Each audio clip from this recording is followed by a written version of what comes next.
Season 3, Episode 1, No Mas. Welcome back to Breaking Bad. I hope I wasn't out for milk for too long. How about a fresh serving of yellow, with a side of Salamanca twins with psychopathic tendencies? Oh, don't you worry one little bit. They're preoccupied with the current target on their hit list, Heisenberg. If you think Walt is in the shitter now, just you wait, because it's just getting started. Walt finds out that he inadvertently caused the crash that we saw just last season by choosing not to save Jane, racking him with a lot of guilt. This, combined with Skyler forcing him out of the house, is making him go a little bit cuckoo.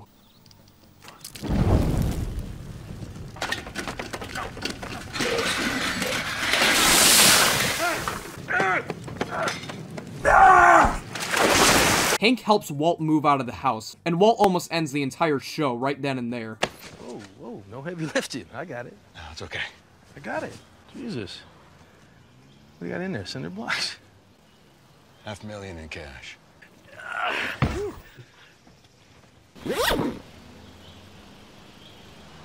Walt.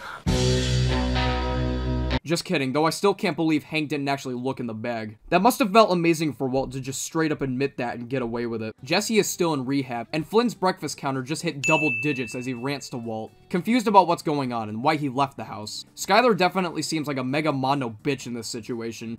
I mean, who would kick their own husband, with lung cancer mind you, out of his own house? I mean, he'd have to be a meth cook to deserve that kind of treatment. There's also this really blackly funny scene of Walt attending the school's assembly, with the kids explaining the impact the plane crash had on them. Walt is definitely feeling extreme guilt, so he tries to almost justify the situation by comparing it to another, more fatal plane crash. Like it's less about the people and more about the numbers. Walt Jr. gets mad at Skyler again, and Marie tries asking her what's the matter.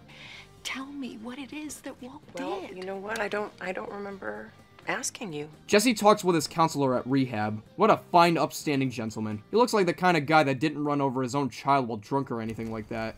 I killed my daughter. God damn it. Skyler comes to Walt's apartment to tell him she's getting a divorce. Well, that's pretty bad, but at least she doesn't know he's a drug dealer. You're a drug dealer. God fucking damn it! Walt eventually confesses to it, and Skyler gives him an ultimatum. She doesn't tell Hank or the family, as long as he takes the divorce. But that's way too complicated, so for now, let's pick up Jesse from rehab. Your windshield's broken. Yeah? Jesse is feeling much better than he was last season. Walt's planning his escape out of the meth business. $3 million. Walt is probably staying in the meth business, and the twins only killed a few people this time. So things are looking on the up and up, right? Right? B tier. Pretty good opener to the season. Season 3, Episode 2, Caballo Sin Nombre. Walt is minding his own business and listening to some sweet tunes when a cop pulls him over for having a broken windshield. If this were Season 1 Walt, he probably would have acted all submissive and breedable and took the ticket. But this is Season 3 Walt, so he isn't taking any of it. That is just perfect! Pepper spray the man who's expressing his opinion under the First Amendment!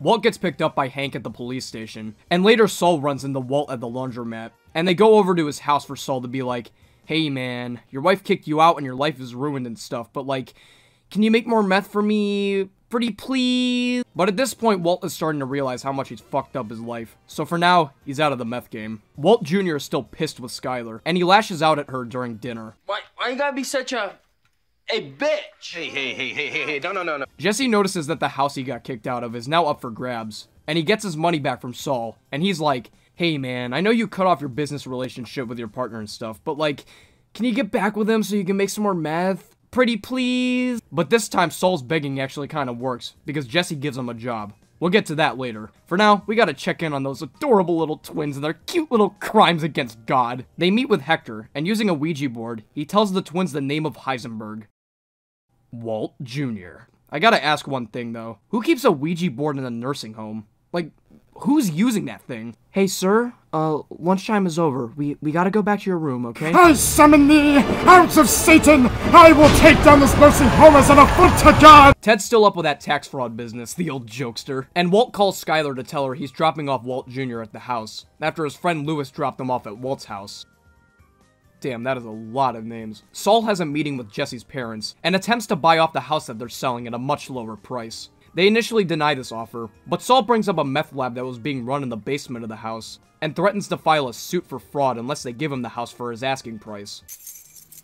it works. While dropping Walt Jr. off at the house, Walt tries to make amends with Skylar by bringing over some Pizza.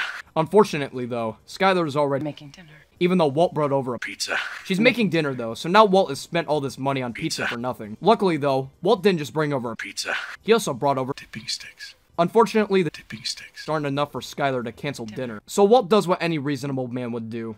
Induced by rage and frustration, he takes a step back, projects his arms to the sky, and... Oh yes, what a throw! 10 out of 10 stars for Walter White! Even after such an amazing throw, Walt is not doing too hot right now, and Skylar later calls him about the pizza on the roof. When I went out this morning to get the newspaper, I saw a pizza on our roof. Keep your distance. If you can't manage that, I will get pizza. Mike heads to residence to place some bugs for Saul to hear about the latest goings-on in the Titanic disaster that is Skylar's marriage. At the same time, Walt tries to sneak back into the house, but sneaky old Skylar switched the keys on him, and during his escapades nearly runs into Mike. He gets in by unlocking a passageway into his crawl space, but unfortunately for Walt, he's about to be a victim of bad timing, because some guests just arrived at the house, and they didn't bring any complimentary Jell-O salad. They walk into the house, and are about to kill him when Mike tips off Gus, who tells them not to. This episode was also pretty good. I'd give it a B tier, but for the pizza scene alone, it's being bumped to an A tier. Solid episode. I'm really sorry about the pizza bit. I thought it was funny, maybe. I don't know. I wrote this after I got home from work. It was like 5 in the morning. I woke up. I was not in the right headspace when writing this, dude. I'm so sorry. Season 3, Episode 3, I.F.T. The episode opens with a face we haven't seen in a long time. Tortuga. Or should I say head, because, you know. Welcome to Tortuga talks to Juan Bolsa, who says he's got a present for him in a not at all unsettling part of the bar. However, this nice little tortoise wasn't the only present Bolsa had in store, as the Salamanca twins bust in, and then... Wham! His kappa is detated from his head. Walt figures out a loophole in him and Skylar's agreement. Since Walt and Skylar both own the property jointly, he can live in it as he pleases. Skylar tries calling the police on him, and even threatens to tell the police about Walt's operation. But both of these threats fall flat, as Walt is still technically in the right in this situation. Walt seems like a saint to everybody except Skylar, and Skylar is just taking one L after another. Jesse is settling into his new house, and Saul gives him a visit, and he's all like, "Hey man, I just got you this sick house, so can you tell Walt to start cooking meth for me again? Pretty please." Jesse half-heartedly obliges, but instead of calling Walt, he calls Jane's number multiple times, grasping at some sort of hope that she'll call back. But every time, it comes back with the same voicemail. Hey, if you're trying to sell me something, I've got 4 little words for you. Do not call list. However, if you're cool, leave it at the beep. Even after rehab, Jane's death is still screwing with Jesse's head, which just hurts to see. Meanwhile, Hank is given another chance to work at El Paso, which went well last time, and an old lady mistakenly gets into a van that happens to belong to the twins. Hello?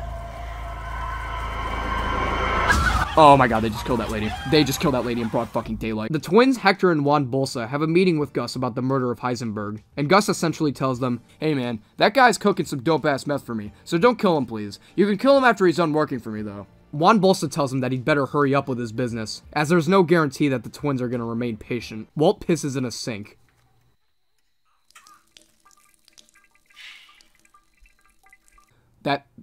That's all I wrote in the script. I'm not cutting this out of the video either. It's staying. Skylar tells her lawyer that Walt's a meth cook, and while their lawyer advises her to sue for divorce immediately, Skylar knows the repercussions it'll have on the family, so she decides not to. Hank is on a crime-busting withdrawal, so he goes to a skeevy bar to try and stop some drug dealers, and ends up getting into a fist fight. Meanwhile, Walt tries talking it out with Skylar, saying that he only cooked meth to make money for the family. However, Skylar has had enough of Walt's excuses, and she decides to go full force on the nuclear option. What's this nuclear option, you ask? Well, as Walt tries to build rapport back up with Skylar, she drops the bombshell of the century. Played Battleship with...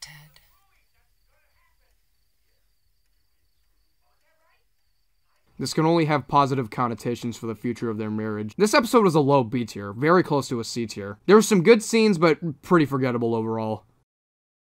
Season 3, Episode 4, Greenlight.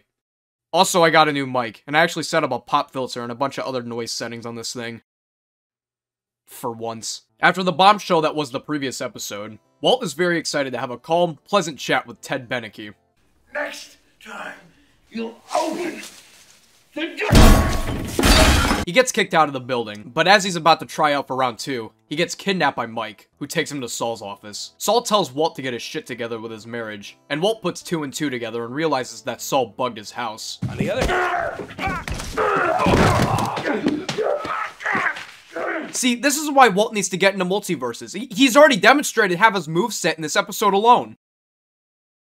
Oh. Walt fires Saul on the spot, and demands him to debug his house, which Mike does later that afternoon. Walt gets fired from his job after he gets a little too handsy with the principal, another contender for the hardest scene to watch in Breaking Bad competition. He runs into Jesse in the parking lot, and Jesse tells him that he's now going to be working with Gus, as he says cooking meth is the one thing he's good at. Walt acts like a supportive father towards him, until Jesse reveals that he cooked his own batch of blue meth without the help of Walt. This infuriates Walt, as the meth is his product, and he throws a me tantrum, which causes Jesse to storm off. Hey, you know what? Eat me. Anytime, loser. No, hey, wait, hey! Skyler plays Battleship with Ted, and nope, never mind that other scene. This is the worst contender for the hardest scene to watch in Breaking Bad. It's way shorter, but that doesn't mean it won't be burned into my memory forever. Hank does some investigation work on the Heisenberg case, and ends up at a gas station, where he confronts the cashier about a 1/10 of meth that was sold to her by Jesse Pinkman, in exchange for gas. However, Hank doesn't know that it's Jesse. At least, not until he checks the security footage on the ATM. Junior's breakfast counter goes up to 11, and as a way to bait Walt back into the business, Gus has his henchmen give half of Jesse's earnings to Walt. Meanwhile, Hank is stuck in a rock and a hard place, between choosing to go to El Paso to advance his career, and remaining in Albuquerque to focus on the Heisenberg case. Ultimately, he refuses to go to El Paso, and ultimately, this was a pretty good episode. Not unbelievable by any means, but a good one. Another beats here. Season 3, Episode 5, Moss. This episode takes a surprising twist, beginning with a flashback to the very first episode of the show. Walt asks Jesse to buy an RV with his life savings, and the flashback shows what Jesse really did with that money, using it to pay off his student debt after working 4 hard years at Yale for a major in philosophy. And hookers. Combo ends up hooking Jesse up with the RV, and a few trash cans on the ground later, a pop culture icon is born. After another unbearable scene with Ted and Skyler, Jesse confronts Walt about why Walt ended up getting half of Jesse's earnings despite not doing any work. And Walt goes all, Wait, me, my formula. And then Jesse goes, no, it's our formula, and I'm gonna cook without you, bitch. And then Walt hangs up. Hank, becoming more and more obsessed with the Heisenberg case, tries to track down the suspect by locating every Winnebago RV in the state, but it unfortunately doesn't end well.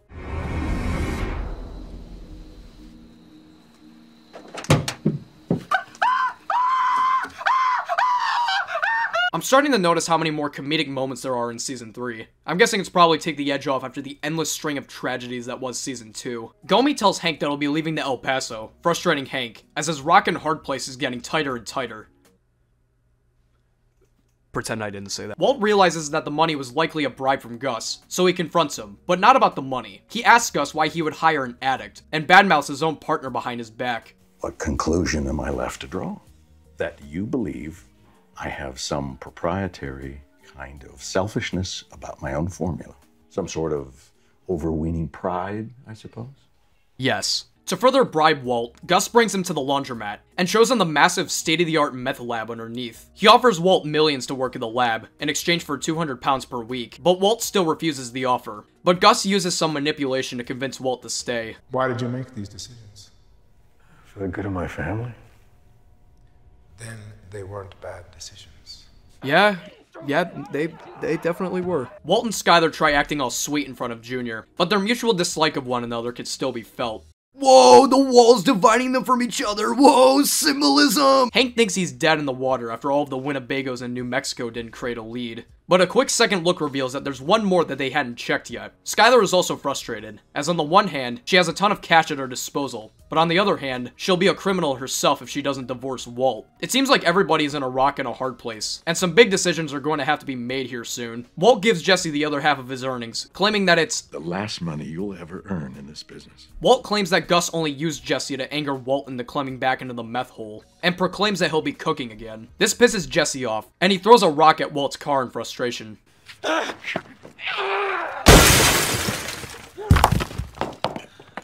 Hank tracks down the former location of the Winnebago, which belonged to Combo's mother, and upon further inspection, finds the main suspect of the entire case, Jesse Pinkman. Uh-oh. This episode is solid. A tier. Season 3, Episode 6, Sunset. A local cop finds one of the Salamanca twins' victims, and eventually becomes a victim of their wrath himself. Skylar calls Walt about the divorce papers he left in the crib, and Skylar's like, "Why do you want to divorce the baby?" And Walt's like, "You're a fucking idiot." They both discuss how to proceed with the divorce and how they'll tell Walt Jr. And Walt reveals that he'll be covering for every aspect of the child support. Skylar wants none of Walt's filthy drug money, but Walt's like, "How else do you think we've been paying these bills? Huh? How do you like them apples, biatch? What are you gonna cry? You're gonna piss and shit and cum everywhere? Jesse has a meetup with Badger and Skinny Pete to start selling again, with safer guidelines to follow as to avoid another fucktastic disaster. Badger does a traditional river dance to celebrate. Hank is keeping a closer eye on the Pinkman household, and Walt talks to Junior about the divorce. I am the man that I am, son. There's plenty that I would change about that, but here we are. And this is just what it is. Oh, you know, you could have just, I don't know, not cooked meth! Speaking of cooking meth, Walt shows up at the laundromat and meets his new lab partner, Gail Bedecker. Gail is a soft-spoken but incredibly smart scientist, hired by Gus to essentially be Jesse's replacement. Gail pretty much acts and talks like your average Reddit user, but he's great. Hank keeps keeping his eye out for Jesse Pinkman, while eating an average, well-proportioned American meal. Marie suggests calling Walt to help with the mission, and Walt realizes that Hank is more hot on his tail than he realized. Panicked, Walt calls Saul for advice, who tells him to get rid of the RV pronto. Did you not plan for this contingency? No.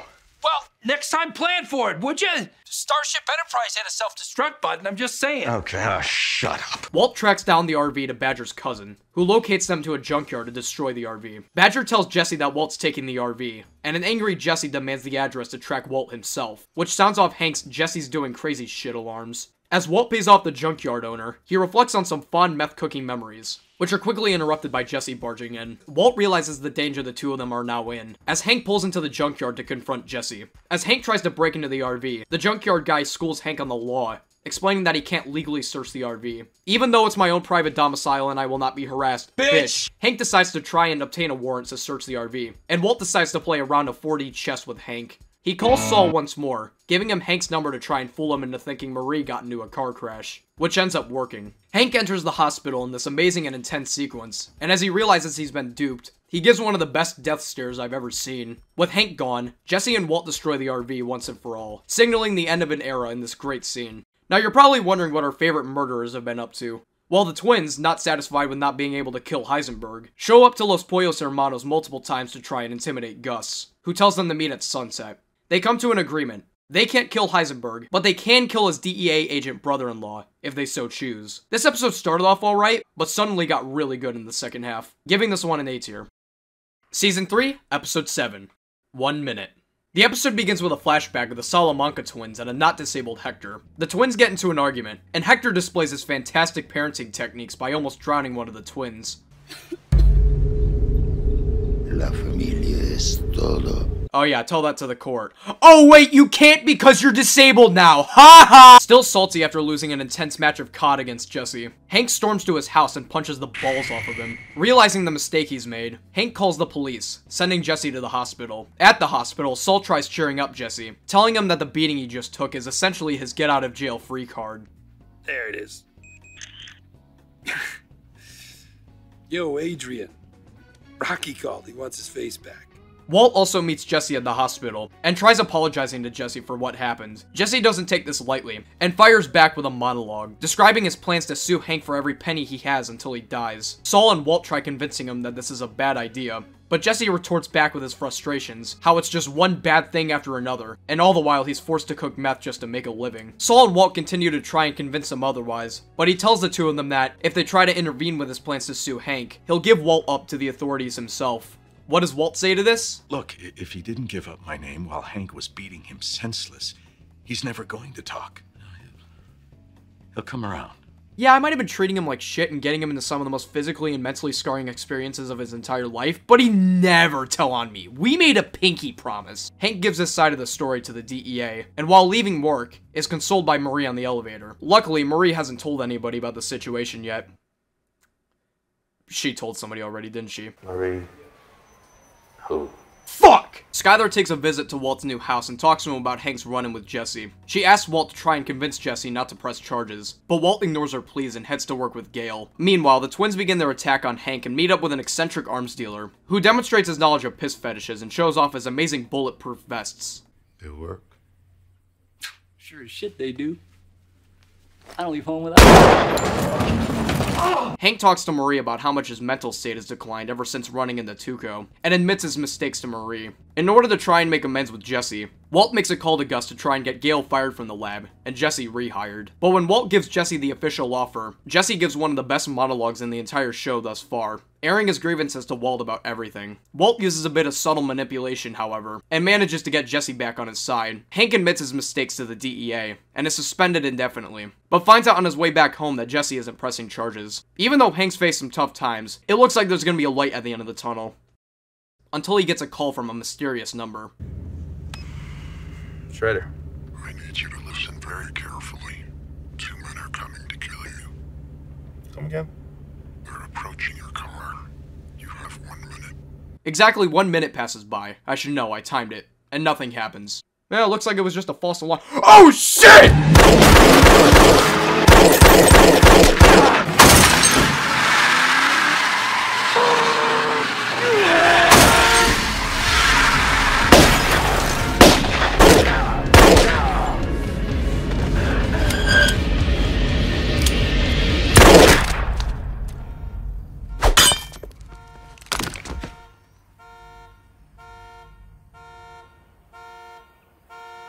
S tier, not even a second thought. Season 3, Episode 8. I See You. It's just like the other episode. As Jesse is rolled out of the hospital, he sees Hank being rushed to the ER by an ambulance, giving him a lot of catharsis. Sorry, big word. Gale finds out that he's being replaced by Jesse, and him and Walt part ways right as Jesse comes in. Damn, we should have ditched that RV months ago. It's all like shiny up in here. Jesse tells Walt about Hank, and Walt rushes to the hospital, and is told that Hank was shot by a cartel member. Walt doesn't quite know what happened yet, but I can only assume a little shit came down his pants when he heard the word cartel. Not a lot, just a little.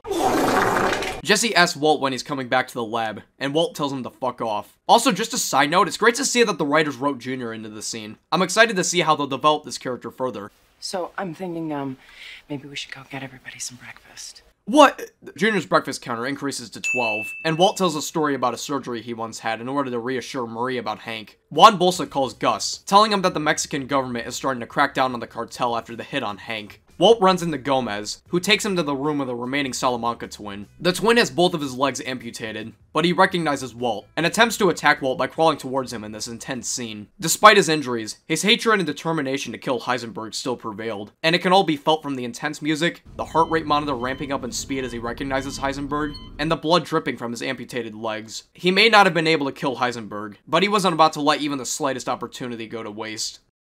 Here's what Jesse was doing during that scene. Gus calls Walt to ask if the meth will be cooked on time, and Walt says it won't, but instead of admitting it's because his brother-in-law almost fucking died, he instead pins the blame on Gale, and promises to cook 400 pounds for next week. Later that day, Gus appears at the hospital to support Hank and the other cops, by bringing in food and putting out a bounty for more information on the killers. He also somewhat tells Walt right to his face that he already knew Hank was in the DEA, so it's implied that this nice guy charade was a subtle way for Gus to say, "Hey man, suck my dick." But Walt's got no time for dick sucking, as the remaining Salamanca twin is dead. All right, stopping compressions. Time. 8:43. Time of death. 2043. Burn in hell, you piece of shit. Gus gets another call from Bolsa, who tells him that his house is now surrounded by police, and tells him that he believes that Gus was the one that tipped off the police. But while Bolsa promises to get his revenge, he's interrupted by the police, who shoot him.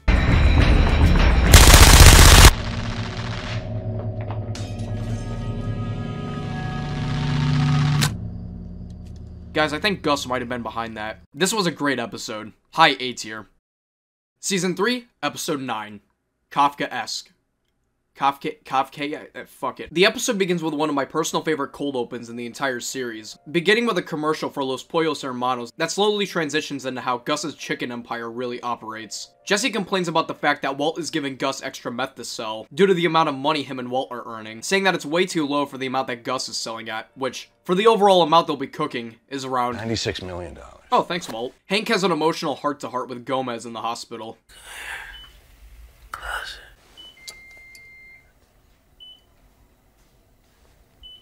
Asshole. Hank mentions the warning call he got before the attack, and Skyler asks Walt if they're safe, To which Walt responds that they are not in danger, and that he is in fact the danger. Oh wait, that doesn't happen yet. Hank is showing signs of recovery, but the doctor states that he may not be able to walk again, and that the therapy that he'll need isn't covered by their insurance plan. Jesse meets Saul at a nail salon, and teaches him the important art of money laundering.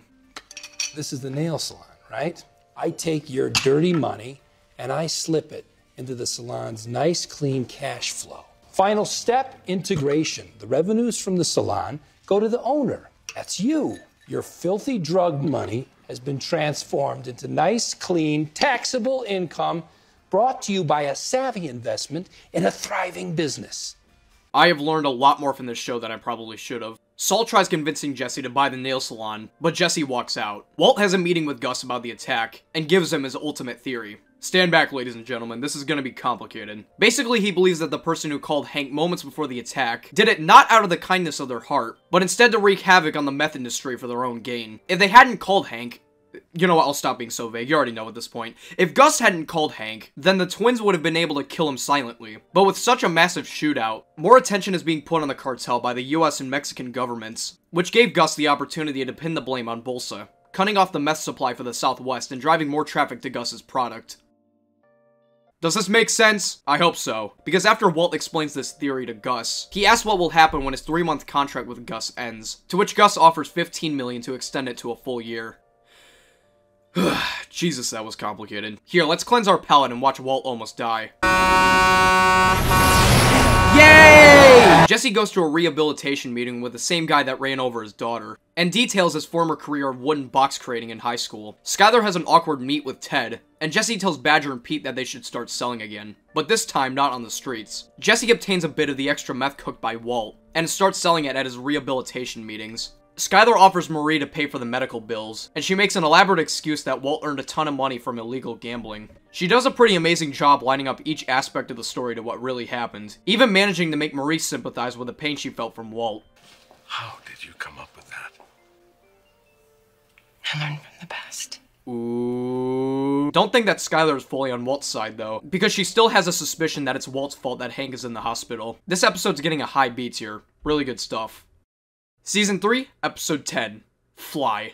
Oh boy, it's the moment you've all been waiting for. It's time to talk about the infamous Fly episode. It's easily one of the most controversial episodes of this series. You either love it or you hate it. Some of you probably clicked on this video just to hear my ranking of this episode. Now, while I usually go over the plot of each episode, this one really doesn't have much that I can go in depth about, so I'll make this synopsis a bit more brief. The episode opens up with a weird-ass intro, close-ups of a fly interspersed with Skyler singing a nursery rhyme to Holly. Walt goes in to work with Jesse, and after cleaning up their equipment, Walt realizes their output of meth is shorter than expected, and stays behind to do some quick math. However, he gets distracted by the titular fly, and proceeds to spend the next 10 minutes trying and failing to kill the fly.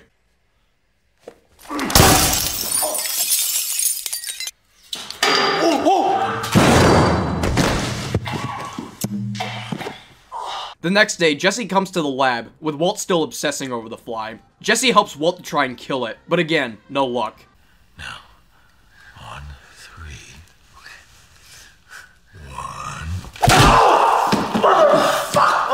Jesse keeps trying to make meth to stay on schedule, but Walt's obsession over the fly won't allow it. Eventually, Jesse offers Walt a coffee, and sneaks in some sleeping pills to stop Walt from going crazy. As the pills start kicking in, Jesse and Walt have a conversation, which leads to Walt having a bit of an existential crisis. He talks about his family issues, the perfect moment he could have died, his conversation with Jane's father at the bar, and at one point even almost slips the fact that he watched Jane die. Eventually, he passes out, and Jesse manages to kill the fly. The next day, Walt heads home, and as he goes to bed, he sees a fly in his fire alarm, and realizes that his devices might be bugged.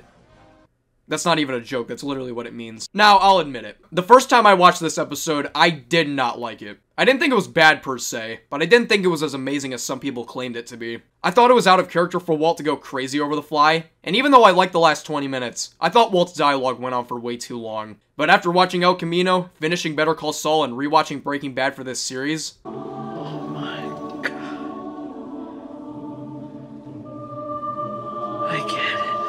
this This episode is amazing! The first 20 minutes are the funniest shit you'll ever see on TV, and the last 20 minutes are emotional masterclasses in writing, acting, and directing. This could be its own little mini-movie short film type thing, it's so good. This episode was directed by Ryan Johnson, whose track record is the definition of a mixed bag. But his directing work in this episode was amazing, and some of the shots in this episode are iconic. The writing and continuity is also great in this episode. Walt's monologue near the end feels like a trip down memory lane, or in this case, a funeral. Guys, I can't believe I'm saying this.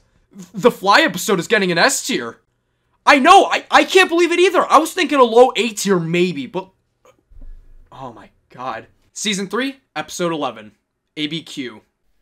Yo, I thought I was gonna see some, vaginas. The episode begins with a flashback to Jane and Jesse's visit to the Georgia O'Keeffe Museum, and with Hank struggling to walk during a physical therapy session. Walt is suspicious that Jesse is stealing some of their product, so for now, selling meth at the meetings will be a slower process. Speaking of meetings, some new faces show up at the group therapy, including Andrea Cantillo, who will become shockingly important for the rest of the series going forward. So keep her in your head. She makes a good first impression on Jesse, so he returns the favor by trying to sell her meth. Skylar and Walt receive the first medical bill, and while Walt tries to pay with his drug money, Skylar tells him that he should really be laundering it by now. With Walt's hand forced, he takes her to Saul Goodman, who makes a fantastic first impression on Skylar. Clearly his taste in women is the same as his taste in lawyers, only the very best, with just the right amount of dirty.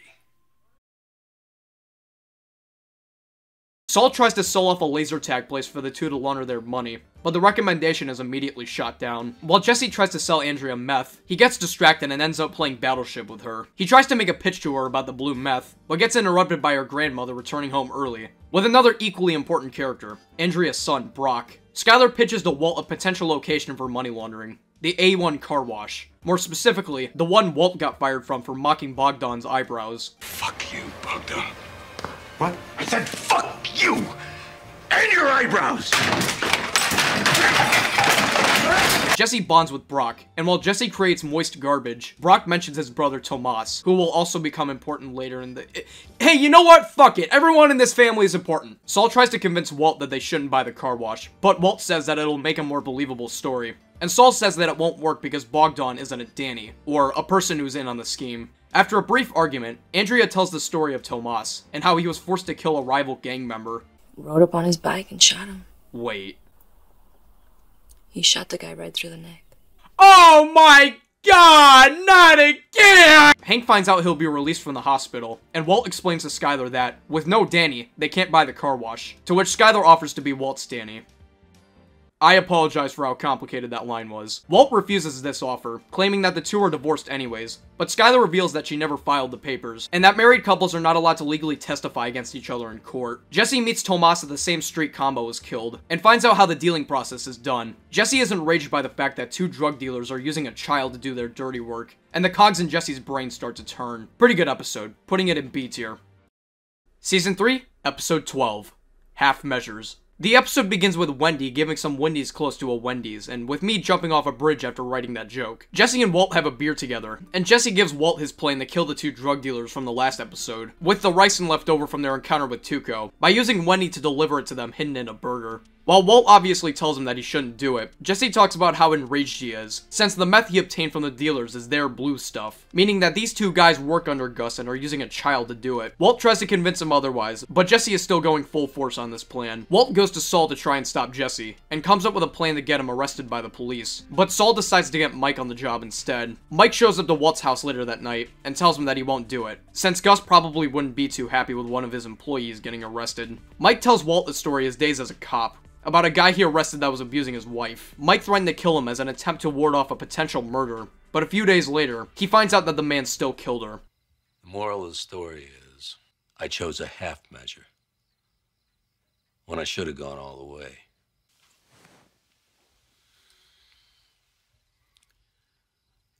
No more half measures, Walter.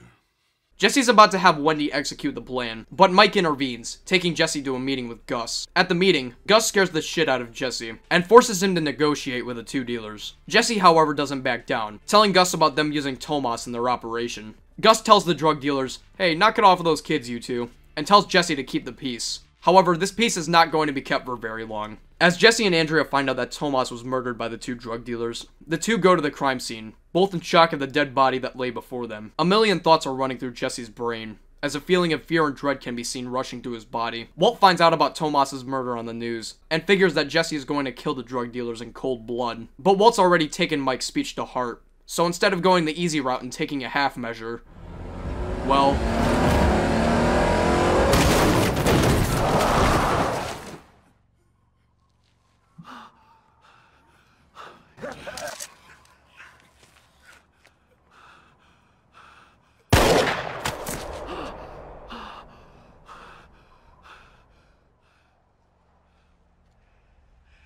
Run. Hi, A-Tier. Season 3, Episode 13, Full Measure. The episode begins with a flashback to Skylar and Walt purchasing the house. Why be cautious? We've got nowhere to go but up. Yep. Nowhere but up. Walt meets with Gus and Mike in the middle of nowhere, and an angry Gus criticizes Walt for his actions. Walt tells Gus that him and Jesse have gone their separate ways, and that Jesse is skipping town in order to avoid Gus's wrath. Walt gives Gus the option to either kill him now, or allow him to keep cooking for Gus. Gus skeptically chooses the latter option, and assigns Gale back to being Walt's lab assistant, and having his assistant Victor make sure that Walt doesn't do anything stupid. Gale channels his inner Tupac and spits some hard fucking bars.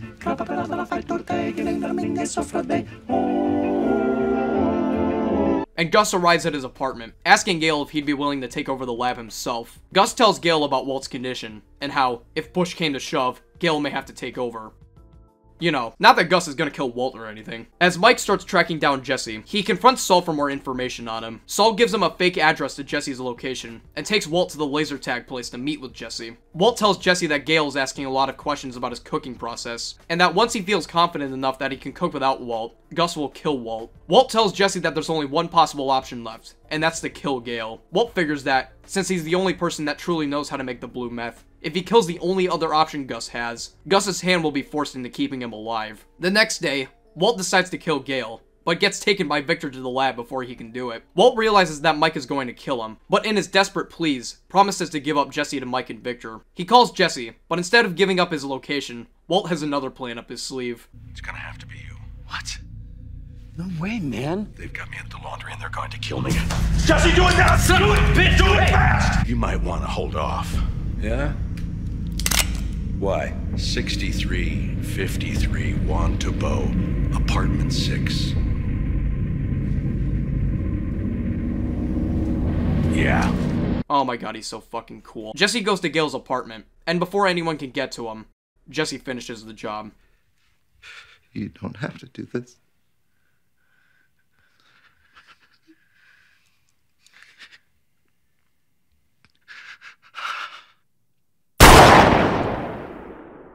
Come on, you already know this is S tier. And that, my friends, is the end of Season 3.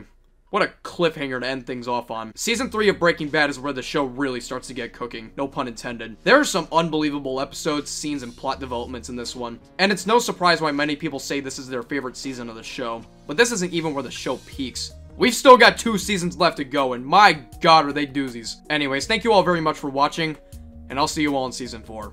Take care.